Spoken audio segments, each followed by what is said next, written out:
Well, hey friends, welcome back to the downstairs kitchen.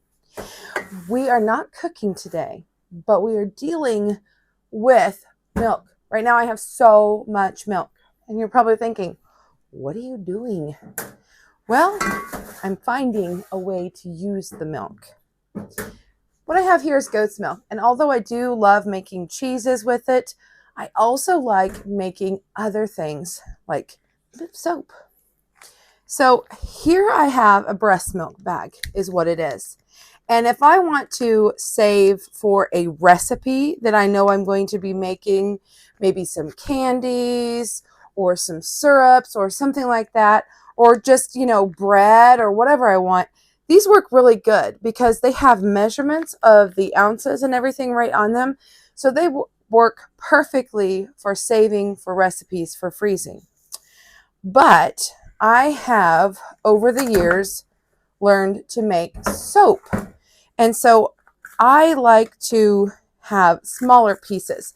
I've kind of experimented with all different kinds of options of different things that I can use to freeze my soap. Because my trick about when I make soap is I freeze it first. Now, this milk has been in the freezer for quite some time. Usually, these come out just a little bit better. I have tried all sizes. Let me show you. Well, I can't seem to find the bigger ones, but I have used this size, and I've got some like 6-packs. I don't know where they went. Kind of thought I had all that up here. This is mostly cookie making stuff up here. So I don't know where that's gotten hidden off to, but I have found that those sizes don't work, but these do.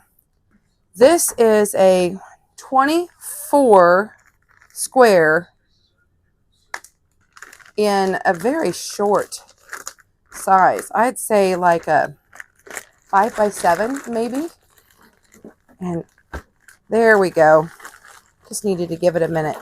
I have found that this size works really well so that I can measure out my ounces. Because when I make my homemade soap, I'm a little more precise. And when you add because I use lye.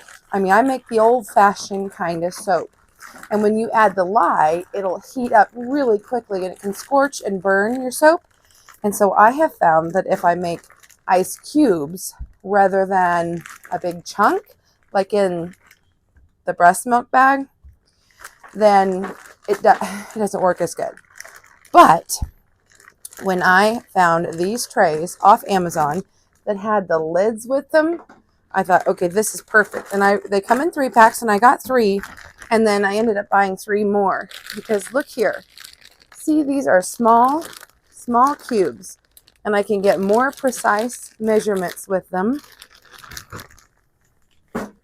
And I just have a gallon-sized Ziploc bag, and these trays usually fit about a half a gallon of milk. So I kind of have my little system down. But just because I put it in these tiny squares doesn't mean I have to use it for soap. It just makes it a little bit more flexible for me so that I can use it for lots of different projects. However, the one thing about the breast milk bags is they're made for freezing milk. And so they tend to keep it fresher longer. So I do suggest measuring them out for recipes if you know that's what you're going to do with them. I love making bread with milk in it. And it's really nice to have it all measured out. And then you can just set it out to thaw. And then I'll put this off to the side just so I won't waste any more of your time. And I'll show you now my trick to filling these because, oh, trust me, over the years, I've made plenty of spills and plenty of oopsies. And that's why I got these lids. And I'm going to go ahead and tell you right now, I am in no way sponsored. I will do my best to even try to remember to put a link for you. But this is just a trick that I came across. It's not a sponsored video by any means. It's just, I thought, I don't know if you were aware of this, but June is actually dairy month. And so I thought, you know what? I'm going to take my friends along through the month of June and show them some different things that I do with my dairy and some tricks and tips and things. So this is a turkey baster. Yep. And I have one that comes apart really easily. The top just pops right off, and it's got little grooves. It'll slide right back in. I'm not really wanting to take it off just yet because I almost did. And then I thought, oh no, I'm going to splatter milk all over myself. And that's the last thing that I really want to do. And I have learned that one dropper will fill just about 3 of these little squares. But I suppose each little dropper is going to be different. You don't want to overfill them because, when you freeze liquids, they will expand. And so take that into consideration. I do go pretty much to the top because these are silicone, so they are made to be a little more flexible. Okay. And then once I get this in here like this, then I can pop the lid on, and then we'll just put them in the freezer until the next time I can get to them. Now, if you might be using this for food or recipes, my suggestion to you is going to be just let it freeze overnight and then put it in your bag. And I'm using just a Ziploc freezer bag. However, I do have a chamber vacuum sealer. And if I know that I'm not going to get to these right away and I don't want to take any chance of any of this, getting freezer burned, then I would probably put it in a sealer bag. And I might even go as far as weighing out what a batch of whatever I'm going to use it for. So say I'm using it for soap and I know how many ounces that I want.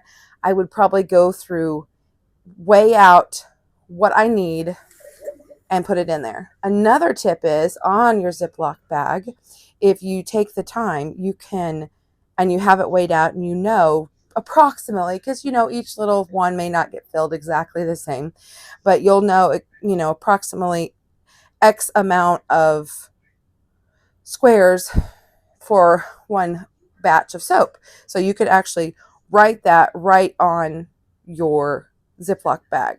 So that's another little time-saving trick for you too.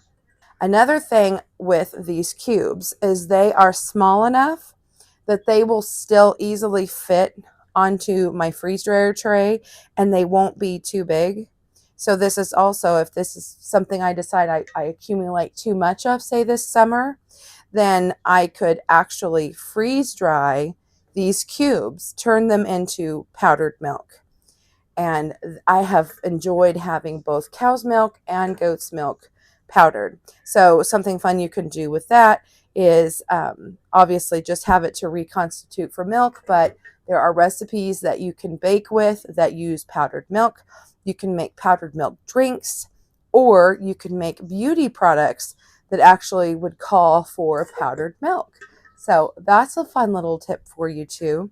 And if you're super creative, did you know that you can put goat's milk in candles? There are some benefits to it. It doesn't truly affect the candles.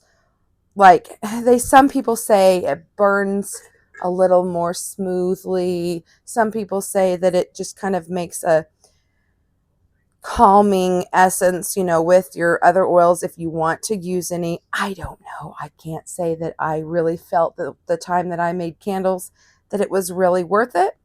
So if any of you are candle makers and you have done that, please let me know. So I'll just pop these lids on here like this.